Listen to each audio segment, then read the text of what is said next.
Mr. President, can you tell us about the reception?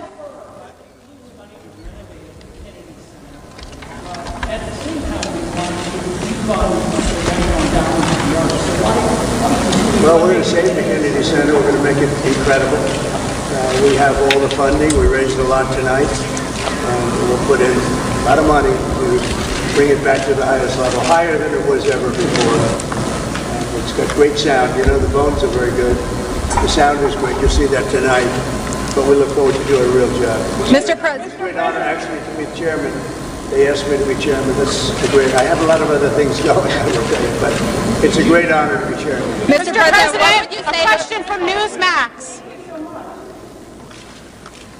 I hope you got a good one. She's got a good one. I bet she does. Mr. President, what would you say to Democrats who don't want to come here because you're in charge? Well, if they need it, we're going to be there, absolutely. If we weren't there, if we didn't bring in the National Guard and the Marines, you would probably have a city that was burning to the ground, just like it was a number of months ago with the housing.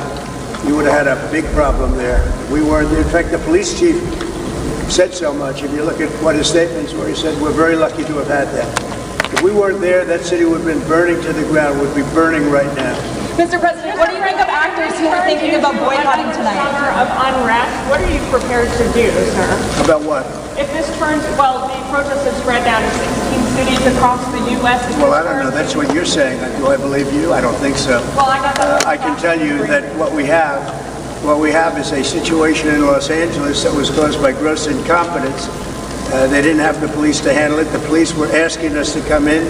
They were very late. We had to go in to save a lot of ICE officers, as you know, who were held up. They were holed up in a building, and they were being attacked. And the military went in, the National Guard went in and got them. The police weren't able, unfortunately, to move fast enough, but we moved fast enough. And while we were there, we stayed there, and we stopped tremendous destruction and death. We stopped death. We stopped a lot. And if you look at them cutting up and breaking up the sidewalk and getting it and using it as a weapon, did you see that with the curb? Where they're breaking up the curb, nice curb, and they break it up with a hammer because they couldn't get the bricks in. You know, they got caught with the bricks. We have them under arrest. They were bringing bricks in to throw at our police, to throw at our National Guard, and to throw at people. And they couldn't get them in because we got them. And after we got them, they went and took a big hammer and started breaking up the concrete sidewalk and curb. And they were handing it out to people to throw and drop on cars. You saw what they did, the damage. So if you don't do something about that, there's something very wrong. We are going to have law and order in our country. Thank you. Mr. President, essentially boycotting tonight. Who is? It's been reported that some actors may be boycotting tonight. I couldn't care less, honestly. I couldn't. All I do is run the country well. The economic numbers, you saw them today, they're setting records. We took $88 billion in tariffs in 2 months, far beyond what anybody expected. There's no inflation. People are happy. People are wealthy. The country is getting back to strength again.